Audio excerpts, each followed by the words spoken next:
देखिए, ज्यादातर आप किसी भी बुक में या कहीं पढ़ेंगे तो प्रोविडेंट फंड लास्ट में बताया जाता है। लेकिन दिक्कत क्या आती है कि प्रोविडेंट फंड हर क्वेश्चन के बीच में, हर क्वेश्चन में यूज में आएगा, तो इसलिए मैं इसे स्टार्टिंग में ही पहले से ही पढ़ा रहा हूं, परक्विजिट से पहले ही पढ़ा रहा हूं। प्रोविडेंट फंड अलग अलग टाइप का भी होता है। कुछ एग्जेम्प्ट होता है, कुछ टैक्सेबल होता है, कुछ एग्जेम्प्ट होता है eight the time of job, कुछ ऐसा होता है जो टैक्सेबल होता है eight the time of retirement. Basically ये रिटायरमेंट बेनिफिट होता है और ये लगभग हर क्वेश्चन में होता ही है। तो मुझे ऐसा महसूस होता है कि इसे जितना जल्दी पढ़ लें उतना अच्छा है। प्रोविडेंट फंड तो ये रिटायरमेंट स्कीम होता है। होता क्या है कि अगर आप एम्प्लॉई हैं और आपको जितना भी पैसा मिलेगा उतना कम है। आपको 10,000 रुपए मिलेंगे तो 10,000 भी आपके लिए कम पड़ेंगे। आपको 1,00,000 रुपया महीना मिलेगा तो 1,00,000 भी कम पड़ेगा। 10 लाख रुपया महीना मिलेगा वो भी कम पड़ेगा। जितना पैसा मिलेगा सारा उड़ा दोगे आप। तो जब आप रिटायर हो जाओगे, आप 60 साल के हो जाओगे, जिस समय आपके मुंह में दांत नहीं होंगे, पेट में आंत नहीं होंगी, आप चलने फिरने लायक नहीं होंगे, आपके बच्चे आपको पसंद नहीं करेंगे, बुजुर्ग लोग हैं आप, तो उस सिचुएशन में अगर आपके पास पैसा होगा तो आपके बच्चे आपको पसंद करेंगे, और आपकी इज्जत भी होगी, नहीं तो कोई इज्जत नहीं होगी। वो खुद एसी रूम में रहेंगे, आपके रूम में एसी नहीं लगा होगा क्योंकि एसी का बिल बहुत ज्यादा आता है। तो वाईफाई का जो कनेक्शन होगा उसके सिग्नल आपके रूम तक आएंगे नहीं, क्योंकि आप 60 साल से ऊपर है, आपको क्या जरूरत है। इसलिए आपको अपनी जिम्मेदारी खुद उठानी है जब आप 60 साल से ऊपर के होंगे। क्या हो अगर आप 60 साल से ऊपर है और आपके पास 1 करोड़ रुपए है तो बहुत अच्छा हो, बुढ़ापा बहुत बढ़िया निकले। तो क्या होता है कि जब आप जॉब कर रहे हैं तो आपकी जेब में पूरे पैसे नहीं आएंगे, आपको पूरी सैलरी नहीं दी जाएगी। उस सैलरी का कुछ हिस्सा गवर्नमेंट के पास या अलग अलग प्रोविडेंट फंड स्कीम में जमा हो जाएगा, और जब रिटायर होंगे तो आपको मिल जाएंगे। अगर आप रिटायर होने से पहले ऊपर पहुंच गए तो आपके फैमिली मेंबर्स को आफ्टर डेथ वो पैसा मिल जाएगा। तो वो कितना टैक्सेबल होगा, कितना एग्जम्प्ट होगा, वो हम सीख रहे हैं। The employee invests certain portion of his salary to a sinking fund which is maintained by employer or government. Generally, employer also contribute an equal amount into the same sinking fund. तो आपकी salary में से 5,000 रुपए जा रहा है provident fund में, तो जनरली आपका एम्प्लॉयर भी 5,000 जमा करेगा, तो 5,000 आपकी सैलरी से कटे लेकिन जमा होंगे 10,000। This aggregate amount is invested in some securities and interest income from it. This interest income is again credited to the sinking fund account of the employee. This sinking fund is known as provident fund. और इसमें 4 चीजें होती है।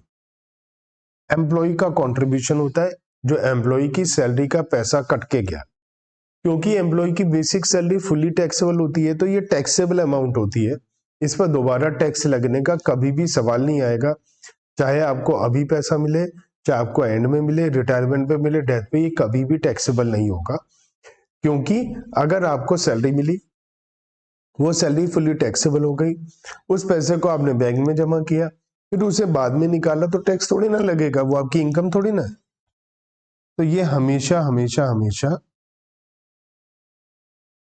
Fully exempt होता है। इसके बारे में कभी भी अब हम कोई बात नहीं करेंगे, केवल बात करेंगे इस पे 80C की डिडक्शन कई दफा मिल जाएगी, छूट मिल जाएगी आपको, टैक्स कभी भी नहीं लगेगा क्योंकि ये ऑलरेडी टैक्सेबल अमाउंट है। हाँ, एम्प्लॉयर भी उतना ही पैसा जमा करा रहा है जितना पैसा आप जमा करा रहे हो, ये आपकी इनकम है। तो इसके बारे में डिस्कशन होगा, कभी कभी ये टैक्सेबल हो जाएगा, कभी ये एग्जम्प्ट हो जाएगा। तो इसके बारे में हम बात करेंगे कि ये आपकी इनकम है, और जो इंटरेस्ट मिलेगा एम्प्लॉयर के कंट्रीब्यूशन पर और एम्प्लॉय के कंट्रीब्यूशन पर, ये भी आपकी इनकम है। इसके बारे में भी हमें डिस्कशन करना है कि कब ये टैक्सेबल है और कब नहीं। तो 4 में से 3 चीजों के बारे में हम डिस्कशन करेंगे कि ये टैक्सेबल है या नहीं है, क्योंकि 3 चीजें आपकी इनकम है, एम्प्लॉयर ने जो कंट्रीब्यूशन किया वो, और जो आपने अपना पैसा जमा किया और एम्प्लॉयर ने जमा करा, दोनों पर ही आपको इंटरेस्ट मिल रहा है, वो भी तो इनकम है। The total amount out of the sinking fund is given to employee on his or her retirement or death, as the case may be.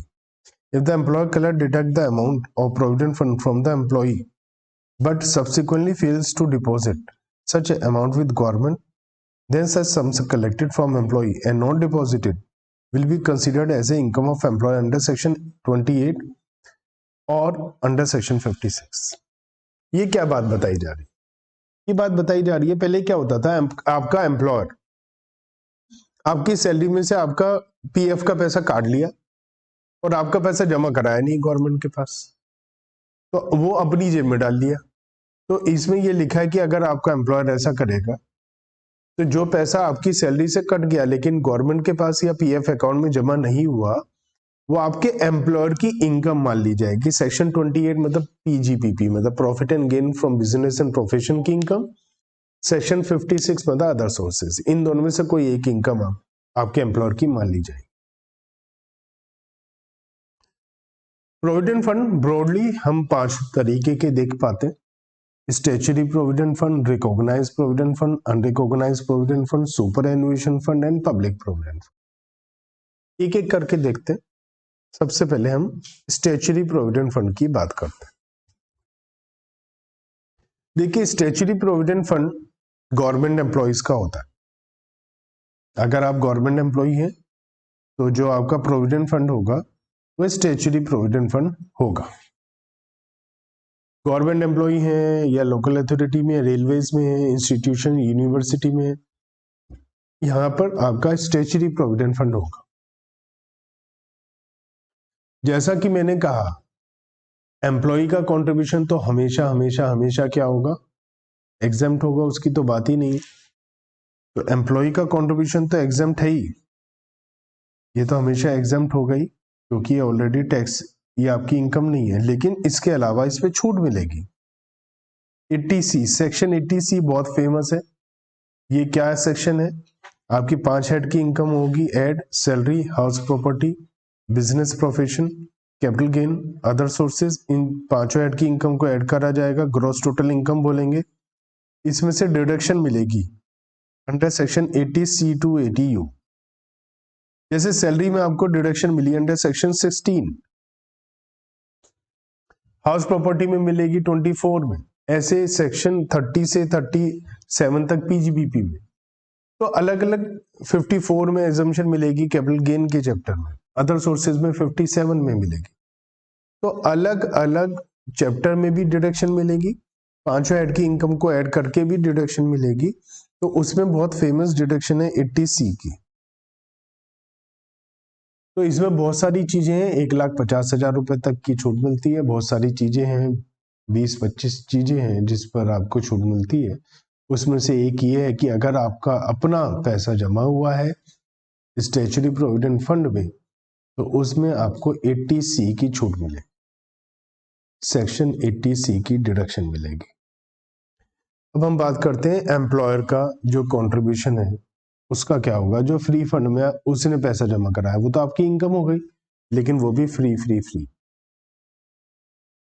Free free free exempt exempt वो भी exempt. भाई government employee हो, कोई तो फायदा होना चाहिए। Interest मिलेगा, फ्री फ्री फ्री एग्जेम्प्ट दोनों, चाहे आपका अपनी कंट्रीब्यूशन पर इंटरेस्ट हो चाहे आपके एम्प्लॉयर के कंट्रीब्यूशन पर इंटरेस्ट हो, सब कुछ फ्री। और जब डेथ या रिटायरमेंट पे लाखों करोड़ों रुपए मिलेंगे इकट्ठे करे हुए, उस समय भी सब कुछ फ्री। तो ये तो मजे आ गए आपके, सब कुछ फ्री हो गया आपके लिए, कुछ भी आपके लिए टैक्सेबल नहीं हुआ। During the period of service भी सब कुछ free, eight the time of retirement और डेथ भी सब कुछ फ्री। और इसके अलावा जो आपका कंट्रीब्यूशन है उस पर 80C की डिडक्शन अलग से। तो ये तो बहुत ही ज्यादा फायदे का सौदा है, इसमें तो कोई नुकसान की बात ही नहीं। चलिए हम क्वेश्चन नंबर 14 की बात करते हैं। मिस्टर एक्स है, जॉब करते हैं, बेसिक सैलरी 10,000 पर मंथ है, DA 50% है, सेल्स भी करी है, उस पर इन्हें कमीशन मिलता है 5%, कुछ एडिशनल कमीशन भी दिया है इन्हें। स्टेचुरी प्रोविडेंट फंड है, कंट्रीब्यूशन इन्होंने 4500 पर मंथ किया है, एम्प्लॉयर ने भी इतना ही कंट्रीब्यूट किया है, इंटरेस्ट भी मिला है।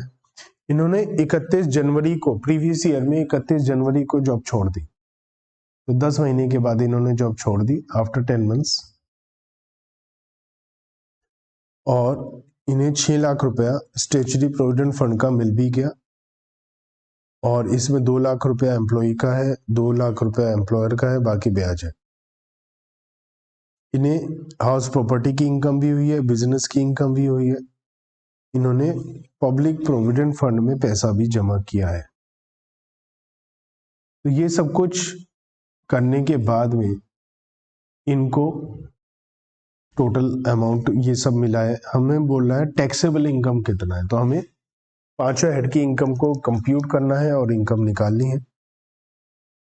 तो सबसे पहले क्या हेडिंग डालते हैं, computation of taxable income of mister x. जो भी आपका रिलेवेंट असेसमेंट ईयर होगा फॉर द असेसमेंट ईयर, वो हेडिंग डाल देंगे। तो सबसे पहले हम लिखते हैं इनकम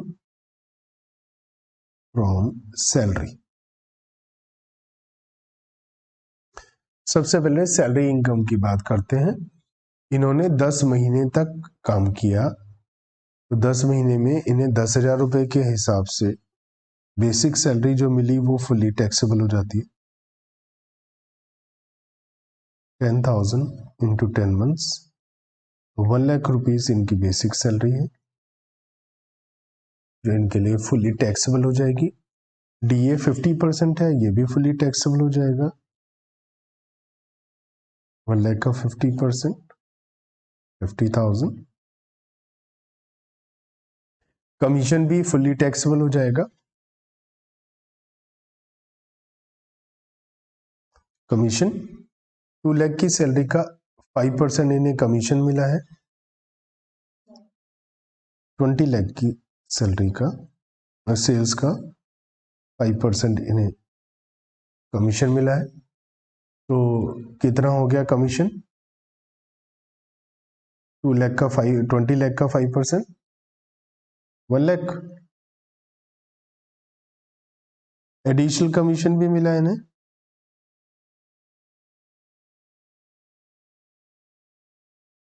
एडिशनल कमीशन इन्हें 1,000 रुपीज पर मंथ मिला है। 10 महीने के लिए 10,000 रुपए का कमीशन मिला है। स्टैट्यूटरी प्रोविडेंट फंड में जो पैसा जमा होता है एम्प्लॉयर का, employers contribution to statutory provident fund, क्योंकि एम्प्लॉय का तो फ्री होता है, वो भी एग्जेम्प्ट है, क्योंकि स्टैट्यूटरी प्रोविडेंट फंड है वो सारा का सारा एग्जेम्प्ट होता है, और इंटरेस्ट भी सारा का सारा एग्जेम्प्ट होता है। Interest on statutory provident fund वो भी सारा एग्जेम्प्ट हो जाए। सब कुछ एग्जेम्प्ट हो गया, और कुछ इन्हें मिला नहीं है। जब रिटायरमेंट पर पैसा मिलता है वो भी सारा फ्री हो जाता है। एसपीएफ पेमेंट ऑन रिटायरमेंट वो भी सब एग्जेम्प्ट है। तो इनकी ग्रॉस सैलरी कितनी आ जाएगी, gross salary 2,60,000 less deduction under section 16 standard deduction 50,000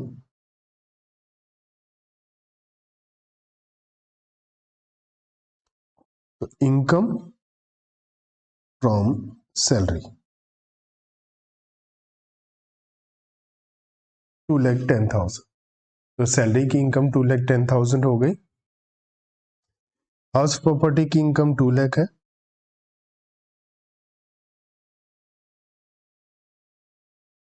income from house property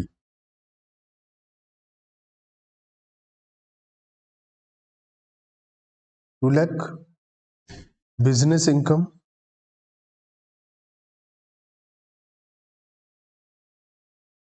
1 lakh. तो इन सभी इनकम को ऐड कर लेते हैं, इसे हम बोलते हैं ग्रॉस टोटल इनकम 5,10,000, 5,10,000 की ग्रॉस टोटल इनकम है। इसमें से लेस करते हैं डिडक्शन अंडर सेक्शन 80C। हमने पढ़ा स्टैट्यूटरी प्रोविडेंट फंड में जो एम्प्लॉय का अपना कंट्रीब्यूशन है उसके ऊपर डिडक्शन मिलती है, ये अभी हमने पढ़ा था।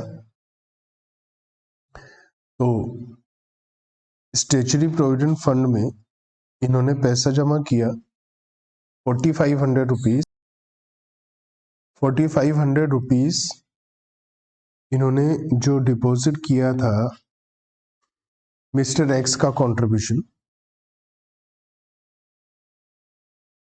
4,500 पर मंथ था, तो 4,500 रुपीज पर मंथ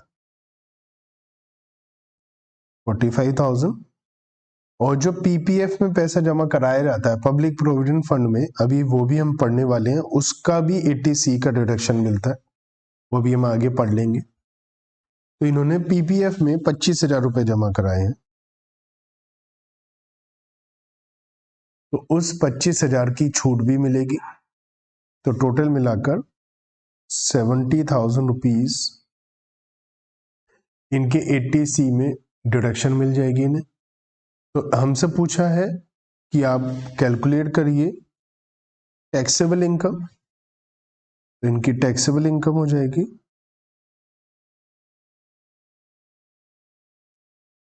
4,40,000। अब हम बात करते हैं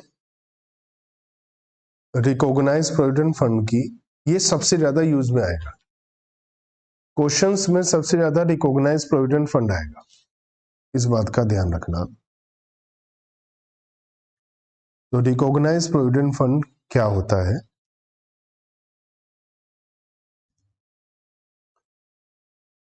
this fund is govern under the provident fund act and is applicable to the establishment where 20 or more employees are working at a time. तो अगर 20 या 20 से ज्यादा काम करते हैं तो वहां रिकॉग्नाइज प्रोविडेंट फंड जनरली लगता है, क्योंकि प्रोविडेंट फंड एक्ट में कवर हो जाती है वो एस्टेब्लिशमेंट।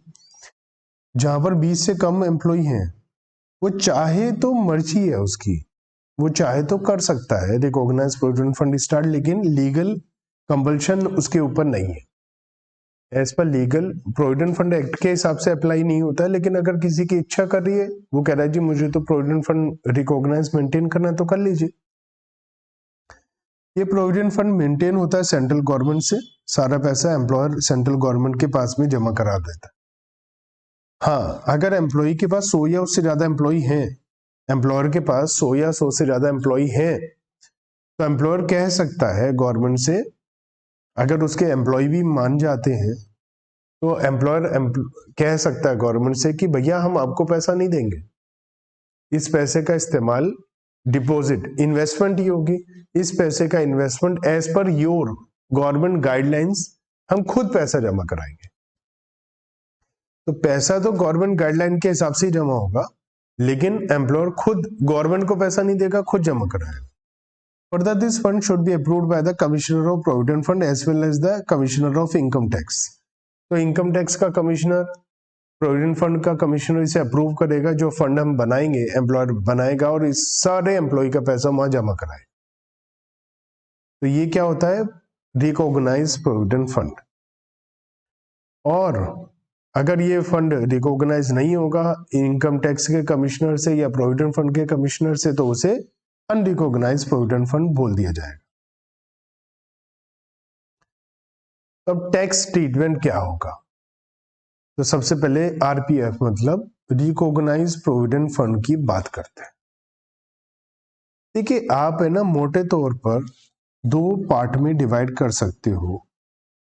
एक during the period of service क्या होगा, और एक eight the time of retirement या डेथ क्या होगा। ये दो ट्रीटमेंट है। तो हम पहले during the period of service की बात करते हैं कि एम्प्लॉय के कंट्रीब्यूशन, वो तो हमेशा की बात है, कोई भी फंड हो हमेशा फ्री है, लेकिन उस पे 80C की डिडक्शन यहां भी मिलेगी। क्यों मिलेगी? क्योंकि ये अप्रूव्ड है, रिकॉग्नाइज्ड है। तो जैसे स्टैट्यूटरी प्रोविडेंट फंड में during the period of service employ statutory provident fund में गवर्नमेंट के पास पैसा जमा कराता था, तो उसको 80C की डिडक्शन मिलती थी। ऐसे ही रिकॉग्नाइज प्रोविडेंट फंड में पैसा जमा कराने पर भी छूट मिलेगी। अब हम बात करते हैं एम्प्लॉयर के कंट्रीब्यूशन की। During the period of service जो एम्प्लॉयर ने कंट्रीब्यूट किया है उसका क्या होगा। स्टैट्यूटरी प्रोविडेंट फंड में फुली एग्जेम्प्ट कर दिया था, यहां पर फुली एग्जेम्प्ट तो नहीं है। यहां पर यह बोला है कि एम्प्लॉयर जो भी पैसा जमा कराएगा तो एम्प्लॉय की सैलरी में एग्जेम्प्ट हो जाएगा। कितना? दोनों में से जो भी कम हो, 12% ऑफ स्टैंडर्ड सैलरी, या जो भी कंट्रीब्यूशन है जो भी कम हो। वैसे देखो, सच्चाई ये है कि जनरली ये 12% से कम ही होता है। तो इसका मतलब 100%, 99% केस में 100% एग्जेम्प्ट ही हो जाता है, क्योंकि एम्प्लॉयर 10%, 11-12% ही जमा कराता है, तो वो ज्यादातर केस में एग्जेम्प्ट हो जाता है।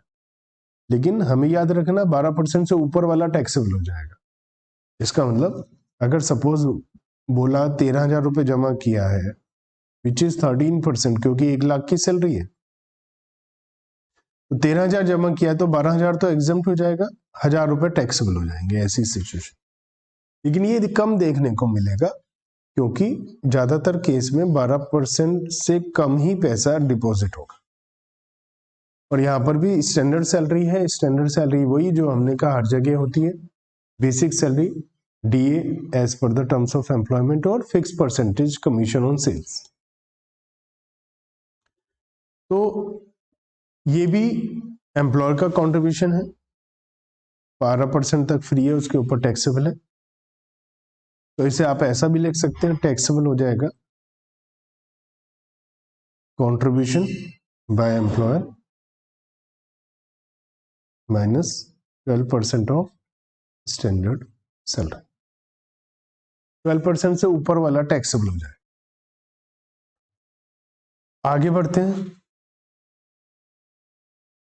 Interest credited to the RPF account during the year. Interest की बात करें, वैसे ये जो इंटरेस्ट है ये गवर्नमेंट के थ्रू होता है अलाउड, कि इतना ही इंटरेस्ट मिलेगा, जो जनरली 8.5% अभी चलता है। तो यहां लिखा है कि 9.5% तक फ्री हो जाएगा। अब जब हम कह रहे हैं 8.5% मिलता है और 9.5% तक यहाँ लिखा फ्री हो जाएगा, इसका मतलब ये भी पूरा ही फ्री हो जाएगा। लेकिन अगर क्वेश्चन ये कहता है, सपोज क्वेश्चन ने कहा कि 10% इंटरेस्ट मिला 20,000 रुपए, तो हमें पता है कि 9.5% तक फ्री होगा, ये मिला है 10%, तो आधा % टैक्सेबल होगा। तो कैसे होगा आधा % टैक्सेबल? इसमें से हम एग्जेम्प्ट कर देंगे 20,000 रुपए, 10% है तो 9.5% एग्जेम्प्ट हो जाएगा, 19,000 रुपए एग्जेम्प्ट हो जाएगा, और टैक्सेबल हो जाएगा 1,000 रुपए।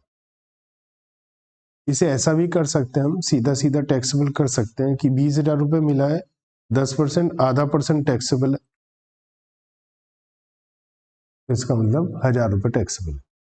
9.5% तक सब फ्री है, 9.5% से ऊपर वाला टैक्सेबल है। ये भी during the period of service.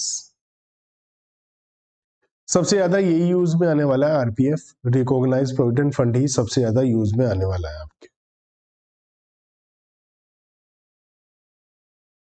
क्या होगा eight the time of retirement और डेथ? तो payment out of the RPF at the retirement और डेथ, तो जनरली सारा फ्री हो जाएगा, क्योंकि during the period of service 12% से ऊपर और 9.5% से ऊपर तो टैक्सेबल हो ही चुका है. If it is the income of employee for the salary but it is exempt under section 10 subsection 12, कुछ कंडीशन सेटिस्फाई होने पर सब कुछ फ्री हो जाएगा. क्या है कि 5 साल तक जॉब करी हो. If not, then termination of service is due to ill health or discontinuance of business of employer or other causes which are beyond the control of employee. या तो 5 साल तक जॉब करी हो, अगर 5 साल से कम जॉब है लेकिन बीमार है या फिर एम्प्लॉयर ने बिजनेस बंद कर दिया है या फिर गलती एम्प्लॉय की नहीं है, 5 साल जॉब पूरी नहीं हुई तो गलती एम्प्लॉय की नहीं है तो भी सारा फ्री है. On termination of employment, an employee obtains employment elsewhere and the balance from RPF account maintained by old employer is transferred to RPF. तो अगर मान लिया 3 साल बाद ही जॉब छोड़ दी लेकिन उसने जो नई जॉब करी तो पुरानी जॉब का जो आरपीएफ का पैसा वो नए एम्प्लॉयर के यहाँ ट्रांसफर हो गया तो भी हम मानेंगे कि हाँ भैया वो कंटिन्यूएशन चल रहा है. अगर एम्प्लॉय की डेथ होगी तो भी 5 साल की कंडीशन नहीं है तो भी कोई बात नहीं, सब फ्री है. तो ज्यादातर केस में फ्री हो जाता है. In case of failure to satisfy any of the above mentioned condition, any amount received out of the RPF shall be taxable as the income from salary. Taxable amount shall be the amount which has been exempted earlier, which is as follows. देखो पहले जो exempt करा था 12% तक employer का contribution exempt किया था वो अब टैक्सेबल हो जाएगा अगर ये ऊपर वाली कंडीशन सेटिस्फाई नहीं हुई तो वो हो जाती है कंडीशन सेटिस्फाई. तो कभी ये सिचुएशन आएगी नहीं कि टैक्सेबल होगा. फिर भी एक्सेप्शनल केस में मान ले तो 12% पहले फ्री किया था वो टैक्सेबल कर देंगे, इंटरेस्ट 9.5% फ्री किया था वो टैक्सेबल कर देंगे, लेकिन ये होगा नहीं जनरली. क्वेश्चन नंबर 15 कह रहा है कि एज्यूम करो पिछला वाला क्वेश्चन आरपीएफ का था तो क्या इनकम टैक्सेबल होगी. तो हमारा ये रहा क्वेश्चन, पिछला क्वेश्चन जो था ये रहा. अगर ये आरपीएफ है तो क्या होगा.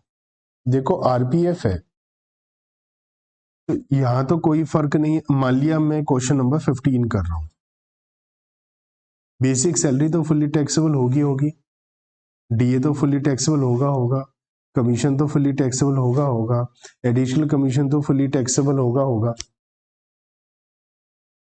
जो एम्प्लॉयर का कंट्रीब्यूशन है वो 12% तक फ्री होगा. तो इसमें कितना है देखते हैं, 12% से कम है या ज्यादा है. अगर 12% से ज्यादा है तो टैक्सेबल हो जाएगा. तो यहां पर जो एम्प्लॉयर का कंट्रीब्यूशन है, मैं यहां पर आरपीएफ रिकॉग्नाइज्ड प्रोविडेंट फंड की बात कर, तो यहां पर इसने 4500 पर मंथ कंट्रीब्यूट किया है और एम्प्लॉयर ने भी इतना ही जमा किया, एम्प्लॉय ने भी इतना, 4500 पर मंथ. तो हम देखते हैं पर मंथ की इसकी स्टैंडर्ड सैलरी क्या है पर मंथ. एक तो बेसिक सैलरी है इसकी 10,000. डीए, अब डीए जो है वो डीए हमें कौन सा लेना है, वो डीए लेना है हमें स्पेशल डीए. जो स्पेशल डीए है वो वाला डीए हमें लेना है. अब यहां पर स्पेशल डीए है या नहीं उसके लिए हम देखते हैं कि डीए के लिए लिखा है बेसिक सैलरी का 50% और यहां पर और कुछ नहीं बताया, तो भैया डीए तो स्पेशल है नहीं, वो तो नहीं लेंगे. तीसरी चीज लेते थे fix percentage commission on sales. Sale पर जो परसेंटेज कमीशन फिक्स्ड है वो है ये 1 लाख रुपए 10 महीने की, तो 1 महीने की ये भी 10,000 हो गया कमीशन. तो महीने का 20,000 इनका स्टैंडर्ड सैलरी हो गया. तो हमें पता है 12% तक एग्जेम्प्ट हो जाएगा. 20,000 का 12% 2,400 रुपए पर मंथ एग्जेम्प्ट हो जाएगा. अगर हम ये पूरे साल की फिगर निकालना चाहें तो भी निकाल सकते हैं. पूरे साल की फिगर कैसे निकालें, annual contribution by employer 4500 into 10, 45,000 उसने कंट्रीब्यूट किया, और हमें पता 12% ऑफ स्टैंडर्ड सैलरी, जिसमें 1 लाख रुपए की बेसिक और 1 लाख रुपए का कमीशन आ रहा है, 2 लाख रुपए। 2 लाख का 12% 24,000 रुपए एग्जेम्प्ट हो जाएगा और 21,000 रुपए टैक्सेबल हो जाएगा। तो अगर ये रिकॉग्नाइज प्रोविडेंट फंड है तो इसमें पीएफ का 21,000 टैक्सेबल हो जाएगा, जो स्टैट्यूटरी प्रोविडेंट फंड के केस में एग्जेम्प्ट हो गया। तो अगर ये आरपीएफ का केस है तो 1 लाख रुपए बेसिक सैलरी टैक्सेबल होगा, 50,000 का डीए टैक्सेबल होगा, 1 लाख रुपए का कमीशन टैक्सेबल होगा, एडिशनल कमीशन 10,000 का टैक्सेबल होगा, एम्प्लॉयर का कंट्रीब्यूशन आरपीएफ में 21,000 रुपए टैक्सेबल होगा, और कमीशन 9.5% तक फ्री है। इन्हें कमीशन कितना मिला? 11% मिला, तो ये भी टैक्सेबल हो जाएगा। तो यहां लिखा है इसके एम्प्लॉय ने एम्प्लॉय को 5500 रुपए का ब्याज मिला है जो 11% है, तो ये भी टैक्सेबल करेंगे हम। तो इसे और कंप्यूट कर लेते हैं हम लोग, क्या टेंशन है हमें।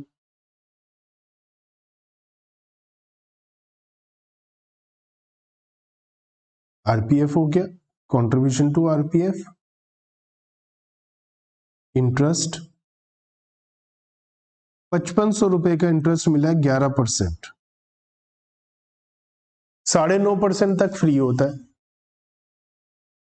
तो 5500 रुपए 11% मिला, 9.5% तक फ्री होता है, तो टैक्सेबल 2.5% हो गया या 1.5% हो गया? 1.5%।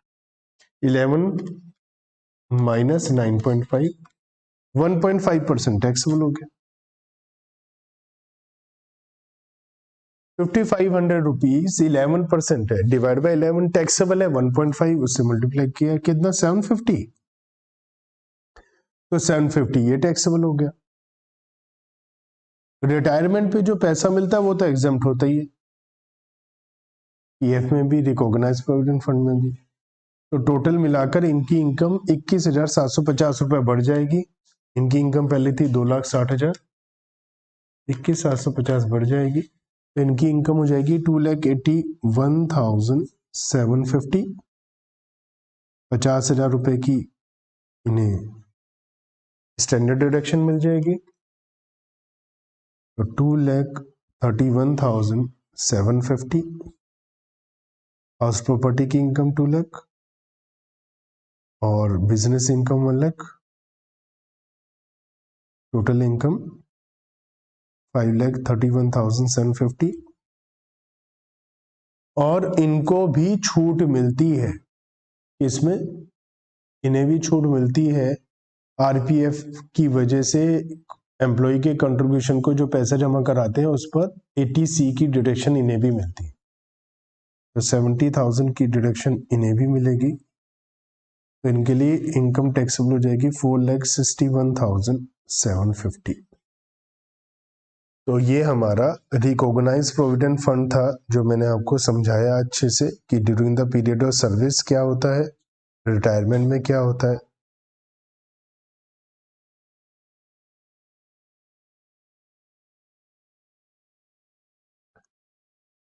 अब हम क्वेश्चन नंबर 16 करते हैं, और अच्छे से समझने के बाद फिर हम अनरिकॉग्नाइज प्रोविडेंट फंड पर आ जाएंगे। उसके बाद तो पीपीएफ वगैरह छोटा सा है, क्योंकि अगर हमने ये अच्छे से कंप्लीट कर लिया तो हम आगे जाकर किसी भी क्वेश्चन में परेशानी में नहीं फंसेंगे। अगर हमने ये अच्छे से नहीं करा तो हम आगे जाकर हर क्वेश्चन में फंसने वाले हैं, परेशानी में, तो हम प्रॉब्लम से बचे रहते हैं। चलिए, मिस्टर एक्स हैं, एम्प्लॉय हैं, उन्हें 60,000 रुपए, 10,000 रुपए का डीए, और यहाँ लिखा फॉर्मिंग पार्ट ऑफ सैलरी, तो ये स्पेशल डीए है। कमीशन मिलता है, एम्प्लॉयर दोनों जमा कराते हैं पैसा, इंटरेस्ट मिला है, तो हमें टैक्स लायबिलिटी निकालनी है। चलो जी शुरुआत करते हैं। तो सबसे पहला काम हम जो करते हैं, बेसिक सैलरी की बात करते हैं। तो बेसिक सैलरी है 60,000 पर मंथ, जो टोटल टैक्सेबल हो जाती है 7,20,000। DA फुली टैक्सेबल होता है, 10,000 पर मंथ मिलता है इनको, 1,20,000। एम्प्लॉयर ने इनको बोनस दिया, बोनस फुली टैक्सेबल होता है, ड्यू बेसिस पर नहीं, पेमेंट बेसिस पे, पेमेंट हो गई है बोनस की तो फुली टैक्सेबल हो गया। कमीशन फुली टैक्सेबल होता है, 50 लाख का 20%, 2%, तो कितना हो गया, 1 लाख। 1 लाख का कमीशन मिल गया इनको, फुली टैक्सेबल। एम्प्लॉयर और एम्प्लॉई दोनों पैसा जमा कराते हैं और रिकॉग्नाइज प्रोविडेंट फंड में जमा कराते हैं। Employees contribution to recognise provident fund is exempt.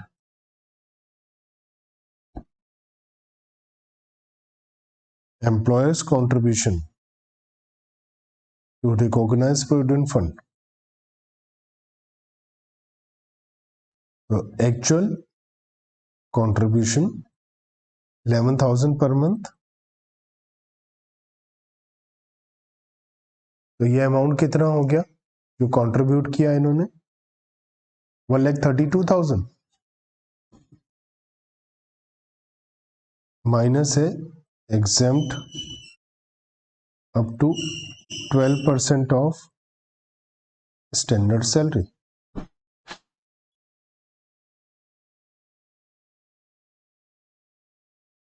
तो 12% सैलरी में बेसिक भी आएगा, डीए भी स्पेशल है वो भी आएगा, और कमीशन फिक्स परसेंटेज है ये भी आएगा।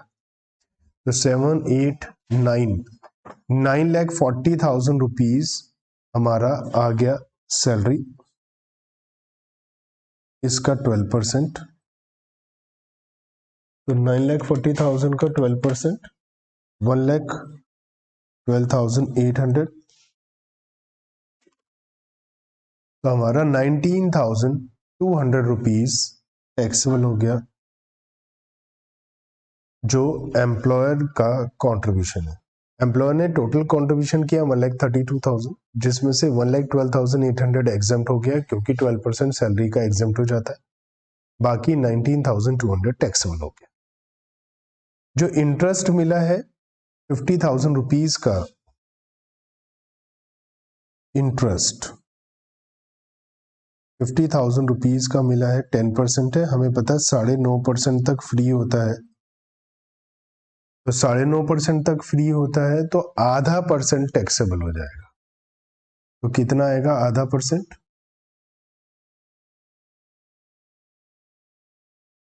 कितना आएगा आधा %,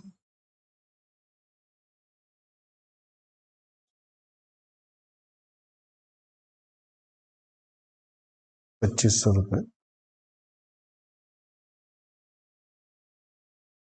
ये आधा हो गया। और तो इसको अभी इंटरेस्ट को 1 लाख कर लीजिए, आपके अब असाइनमेंट में 1 लाख ही दिखाई देगा आपको। तो अगर ये 1 लाख है तो 1 लाख डिवाइड बाय 10 इंटू 0.5, 5,000 हो जाएगा। तो ये इंटरेस्ट हो गया, सारी चीजें हो गई, तो अब हम इसका टोटल कर लेते हैं। तो ग्रॉस सैलरी क्या आ गया, टोटल किसी ने किया है, जल्दी से बताइए टोटल क्या आ रहा है।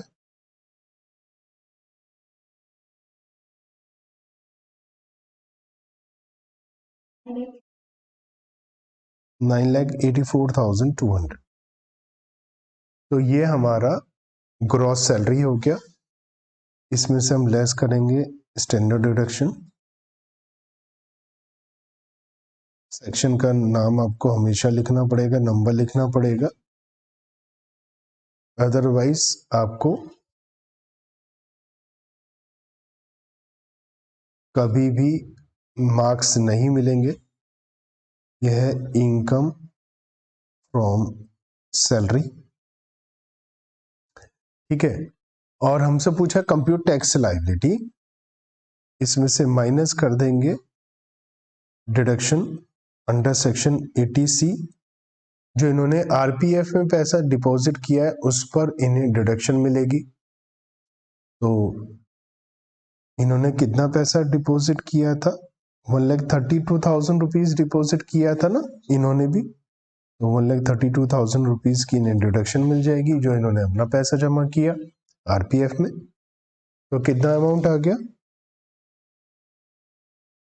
Taxable income 8,02,200।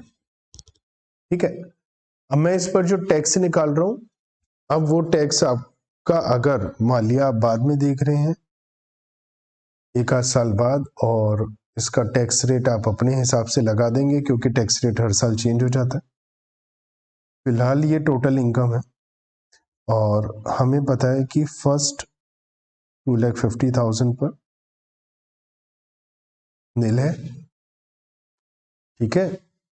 नेक्स्ट 2,50,000 टू 5,00,000 मतलब नेक्स्ट 2,50,000 पर 5% है 12,500,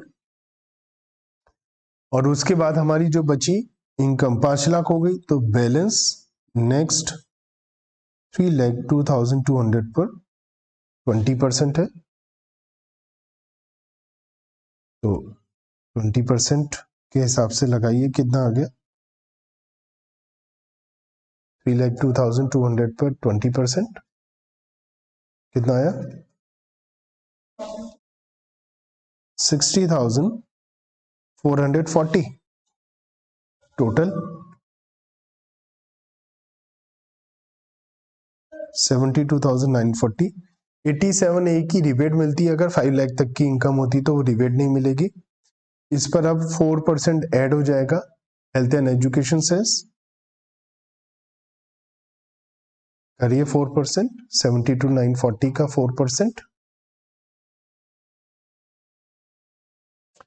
72,940 का 4%, 2,917.6 तो 2,918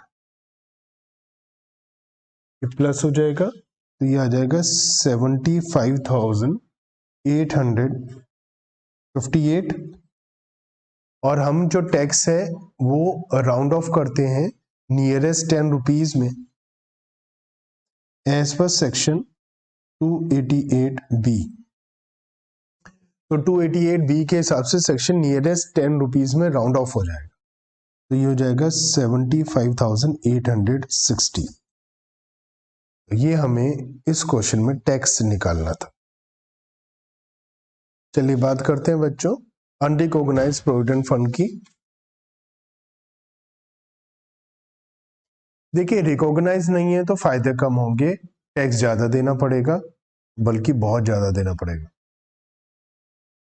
तो पहला नुकसान क्या है कि ईटीसी की डिडक्शन नहीं मिलेगी, जो स्टैट्यूटरी प्रोविडेंट फंड में डिडक्शन मिलती थी। भाई अनरिकॉग्नाइज कब होगा, गवर्नमेंट के हिसाब से पैसे जमा नहीं करा रहे हो, या कमिश्नर या इनकम टैक्स ऑफिसर जो है वो अप्रूव नहीं कर रहा है, तो उसको हम क्या बोलेंगे कि भैया ये क्या है, ये अनरिकॉग्नाइज्ड है। और अगर अनरिकॉग्नाइज्ड है तो ऐसी सिचुएशन में आपको अनरिकॉग्नाइज के केस में 80C की डिडक्शन नहीं मिलेगी। चलिए आगे बढ़ते हैं। Tax treatment of employer contribution, जो during the period of service पहले 12% तक फ्री था, अब टोटल फ्री है। ये तो अजीब सी बात हो गई, टोटल फ्री क्यों है, अरे बहुत अजीब सी बात नहीं है, बहुत सिंपल सी बात है। अभी टोटल फ्री है, और जब लाखों करोड़ों रुपए रिटायरमेंट पे मिलेंगे तो 100% टैक्सेबल कर देंगे, तो उस समय लाखों करोड़ों रुपए पर टैक्स बहुत हैवी बैठेगा, तो इसलिए उस समय ये काम करेंगे। ऐसे ही जो इंटरेस्ट मिलता था आरपीएफ में वो 9.5% तक फ्री होता था, बाकी टैक्सेबल होता था। मैंने कहा लगभग 9.5% तक तो मिलता नहीं, लगभग 100% फ्री हो जाता है। यहाँ पूरा फ्री है, 100% फ्री। आप कहें 100% फ्री क्यों है जी, कुछ नहीं, जब रिटायर हो गए लाखों करोड़ों रुपए 100% टैक्सेबल हो जाएगा, तो इस समय बहुत दिक्कत होने वाली है। Payment at the time of retirement और death, it is income of the employee under the head salary and it is taxable.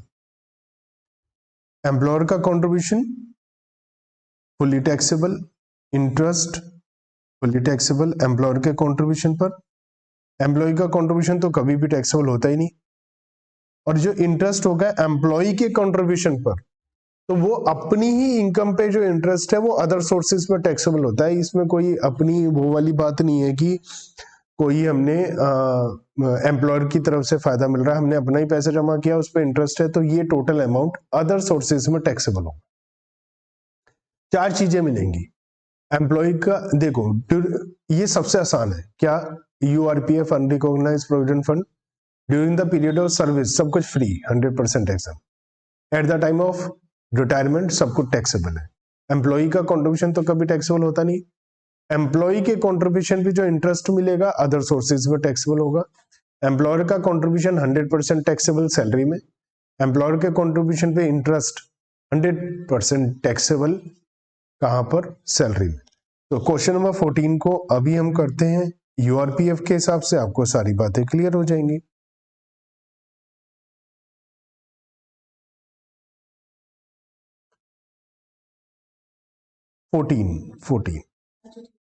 Fourteen की ही इंफॉर्मेशन लेकर के करना है।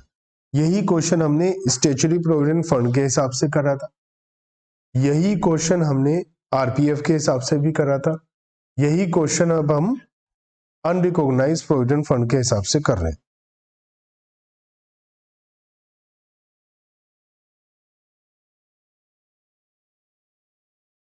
तो अनरिकॉग्नाइज्ड प्रोविडेंट फंड के हिसाब से हम करते हैं, तो इनकी basic salary 1 lakh, DA 50,000, commission 1 lakh, additional commission 10,000 taxable होगा, कंट्रीब्यूशन एग्जेम्प्ट जो during the period of service है वो सारा का सारा पैसा एग्जेम्प्ट है, लेकिन रिटायरमेंट पे जो पैसा मिलेगा, डेथ पर जो पैसा मिलेगा वो सारा टैक्सेबल हो जाएगा। तो देखें क्या क्या मिला है इन्हें रिटायरमेंट और डेथ पर। इनकी जॉब जो थी, रिटायर हुए ये, और इन्हें 2 लाख रुपए एम्प्लॉय का अपना पैसा मिला है, वो तो कभी टैक्सेबल होता नहीं, उनका अपना पैसा मिला है।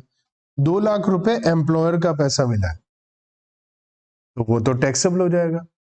6 लाख रुपए टोटल मिले इन्हें, 6 लाख रुपए में से अपना पैसा 2 लाख, एम्प्लॉय का 2 लाख, एम्प्लॉयर का कंट्रीब्यूशन, ये तो कभी भी टैक्सेबल नहीं होता, कभी भी, क्योंकि इनकम ही नहीं है, ये फुल्ली टैक्सेबल हो जाएगा। 2 लाख रुपए फुल्ली टैक्सेबल, और बाकी का जो 2 लाख रुपए मिला है वो इंटरेस्ट मिला है, आधा अपना इंटरेस्ट और आधा एम्प्लॉयर के कंट्रीब्यूशन पे इंटरेस्ट। तो हमने क्या पढ़ा था, जो इंटरेस्ट मिलता है 1 लाख रुपया, 1 लाख रुपया 2 इंटरेस्ट मिले, जो अपना वाला इंटरेस्ट है एम्प्लॉय वाला वो अदर सोर्सेज में टैक्सेबल होता है, और जो एम्प्लॉयर वाला मिला वो सैलरी में टैक्सेबल होता है। तो सैलरी में क्या क्या टैक्सेबल हो गया, सैलरी में एम्प्लॉयर का 2 लाख रुपया मिल गया, वो टैक्सेबल हो गया, और 1 लाख रुपया इंटरेस्ट टैक्सेबल हो गया। बाकी का जो इंटरेस्ट है वो भी टैक्सेबल होगा, वो अदर सोर्सेज में टैक्सेबल हो जाए। तो हमने क्या करा, वो भी टैक्सेबल करेंगे अभी क्वेश्चन में, क्योंकि हमें तो टोटल इनकम निकालनी है ना। तो एम्प्लॉयर का कंट्रीब्यूशन 2 लाख रुपए जो मिला इन्हें वो पूरा टैक्सेबल हो गया, इंटरेस्ट एम्प्लॉयर के कंट्रीब्यूशन पे जो मिला 1 लाख रुपया वो भी टैक्सेबल हो गया। तो ये अच्छी खासी अमाउंट टैक्सेबल हो गई इनकी। टोटल करिए क्या आ गया, टोटल करिए 1 लाख, 2 लाख, 260, 460, 560, 5,60,000, 50,000 रुपए की छूट, 5,10,000, हाउस प्रॉपर्टी की income 2 lakh, business income 1 lakh, साथ ही साथ 1 लाख रुपए इनके अदर सोर्सेज में भी टैक्सेबल होंगे इंटरेस्ट के। तो टोटल इनकम कितनी हो गई? 5 लाख और 2 7 8 9 रुपए की इनकम हो गई इनकी, 9,10,000। डिडक्शन इन 80C में यूआरपीएफ के कंट्रीब्यूशन की नहीं मिलेगी, वो भी नहीं मिलेगी, केवल क्या मिलेगा? पीपीएफ वाला मिलेगा 25,000, 45,000 वाला अपना भी नहीं मिलेगा, तो केवल 25,000 का मिलेगा। तो इनकी इनकम 8,85,000। तो यूआरपीएफ बहुत सिंपल है, during the period of service कुछ भी टैक्सेबल नहीं, रिटायरमेंट पे एम्प्लॉयर का इंटरेस्ट और एम्प्लॉयर का कंट्रीब्यूशन सैलरी में टैक्सेबल, अपनी कंट्रीब्यूशन का इंटरेस्ट अदर सोर्सेज में टैक्सेबल। बहुत सिंपल है। अब इतना आप संभाल लो, इतना आपके लिए बहुत है।